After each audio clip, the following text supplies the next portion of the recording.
যারা আমার মতো ফার্স্ট টাইম আসবেন, আমি অবশ্যই বলবো তারা সকল ডকুমেন্টস নিয়ে আসেন এবং অবশ্যই ঘোরার জন্য আসবেন।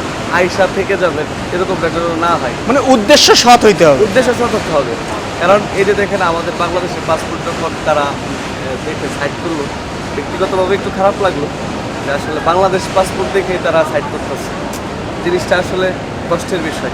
আমি আমার দেশকে ভালোবাসি, সেক্ষেত্রে আমার দেশের যাতে মানিজ্যত না যায় সেটা সবাই চেষ্টা করবো আর কি। মানে বিশেষ করে যারা দুই একজন হয়তো অকারেন্স ঘটানোর কারণেই কিন্তু সবার উপরে একজনের জন্যই তো বাকি 98 জন মানুষের হয়। হ্যাঁ, ওইটাই আসলে সমস্যা। আসলে আমরা সবাই চেষ্টা করবো যে আসলে আমার দেশের মান সম্মান যাতে ক্ষুণ্ণ না হয়।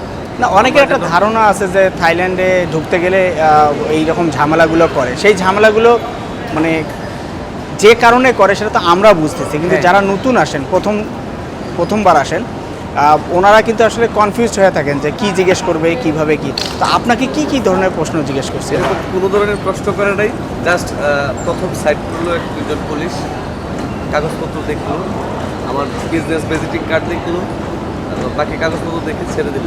তারপর আপনার ইমিগ্রেশন আসার পর কোনো কিছু জিজ্ঞেস করে সাথে সাথে ওনারা ইমিগ্রেশন পাস করে দিল।